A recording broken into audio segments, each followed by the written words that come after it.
ಕಂಪ್ಲೇಂಟನ್ನು ಇಲ್ಲಿ ರೆಡಿ ಮಾಡಿಸಿ ಬೆಂಗಳೂರಿನಲ್ಲಿ ಅದನ್ನು ಹೊಳೆನರಸೀಪುರದ ಪೊಲೀಸ್ ಠಾಣೆಯಲ್ಲಿ FIR ಮಾಡಿಸಿದ್ರು.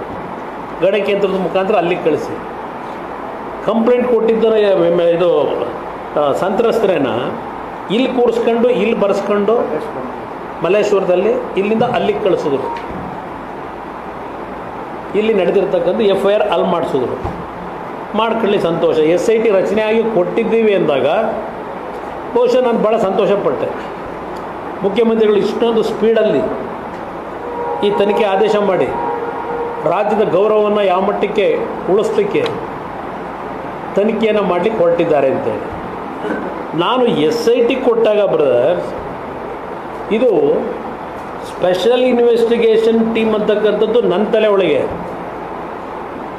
SIT ಕೊಟ್ಟಾಗ ನಾನು ಅಂದ್ಕೊಂಡಿದ್ದು ಭಾಳ ಪಾರದರ್ಶಕವಾಗಿ ತನಿಖೆ ನಡೀಬೋದು ಅಂತ.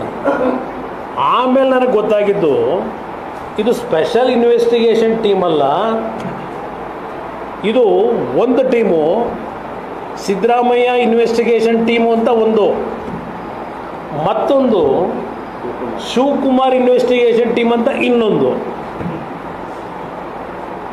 ಇದು ಸ್ಪೆಷಲ್ ಇನ್ವೆಸ್ಟಿಗೇಷನ್ ಟೀಮ್ ಅಲ್ಲ.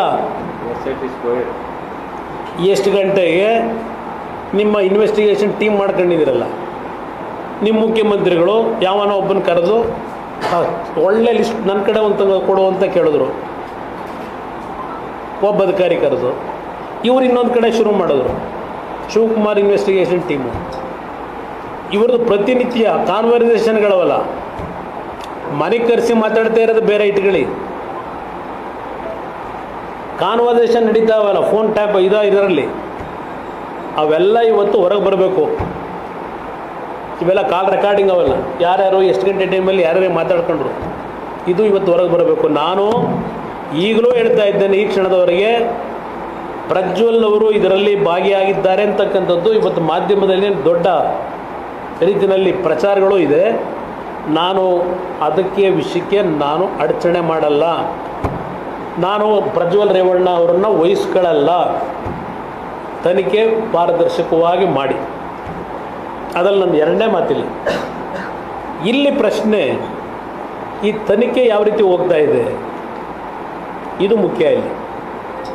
ಇಲ್ಲಿ ಪ್ರಶ್ನೆ 28ನೇ ತಾರೀಕು FIRನ ಹೊಳೆನರಸೀಪುರದಲ್ಲಿ ಏನೋ ನೀವು ಮಾಡ್ಕೊಂಡ್ರಿ, FIRನಲ್ಲಿ ಯಾವ ಒಂದು ಸೆಕ್ಷನ್ಗಳನ್ನು ಹಾಕಿದ್ರು ಆ ಸೆಕ್ಷನ್ಗಳಲ್ಲಿ ಎಲ್ಲ ಬೇಲಬಲ್ ಸೆಕ್ಷನ್ಗಳನ್ನು ಹಾಕೊಂಡಿದ್ದೀರಿ. ಇಲ್ಲ ನಾವೇನಾದ್ರು ಹಾಕ್ಸಿಲ್ಲಪ್ಪ, ನಮ್ಮ ಮೇಲೆ ನೀವೇ ಹಾಕ್ಸ್ಕೊಂಡ್ರಿ ಅಂತ ಹೇಳ್ಬಿಟ್ರೆ ನಾನೆಲ್ಲಿ ಹೋಗಲಿ?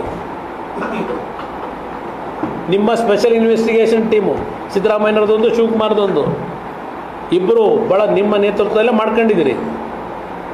ಇದು ಯಾವ ಒಂದು ಬೇಲಬಲ್ ಸೆಕ್ಷನ್ಗಳು ಅಂತ ಬಂತು. ಮತ್ತೆ ಎರಡನೇ ದಿವಸ ಇನ್ನೊಂದು ಮಾಡಿಸಿದ್ರಿ. ಇಲ್ಲೆಲ್ಲ ಯಾವುದೋ ಜಿಲ್ಲಾ ಪಂಚಾಯತ್ ಹೆಣ್ಮಗಳು ಅಂತೇಳಿ ಯಾವುದೋ ಒಂದು ಗನ್ ಪಾಯಿಂಟ್ ಅಂತ ಒಂದಿದೆ, ಗನ್ ಬೆದರಿಕೆ ಇಡಿ ಅತ್ಯಾಚಾರ, ಇದೊಂದು ಕಂಪ್ಲೇಂಟ್ ಕೊಟ್ಟಿದ್ದೀರಿ. ಯಾರು ಪಾಪ ಹೆಣ್ಮಗಳ ಕೈಲಿ ಕೊಟ್ಟಿದ್ದಾರೆ, ಪಾಪ ನಡೆದಿರ್ಬೋದು, ನಾನಿಲ್ಲ ಅಂತ ಹೇಳಲ್ಲ. ಗನ್ ಪಾಯಿಂಟ್ ಇದು ದೊಡ್ಡ ಮಾಹಿತಿಗಳನ್ನು ಮಾಧ್ಯಮಗಳ ಮುಂದೆ ಸೋರಿಕೆ ಮಾಡಿರೋರು ಯಾರು? ಈ ಕತೆ ಕಟ್ಟಿಸಿರೋರು. ಇವತ್ತು ಸುಪ್ರೀಂ ಕೋರ್ಟ್ ಜಡ್ಜ್ಮೆಂಟ್ಗಳಿದೆ. ಒಂದು ತನಿಖೆ ನೀವು ಪ್ರಾರಂಭ ಮಾಡಿದಾಗ ತನಿಖೆಯ ಮಾಹಿತಿಗಳು ಸೋರಿಕೆ ಆಗಬಾರದು, ಸೀಕ್ರೆಸಿ ಮೇಂಟೈನ್ ಮಾಡಬೇಕು. ಇದನ್ನೆಲ್ಲ ನೋಡಿದಾಗ ನಿಮಗೆ ಸಂತ್ರಸ್ತೆಯರು ಅಂತ ಏನಿದ್ದಾರೆ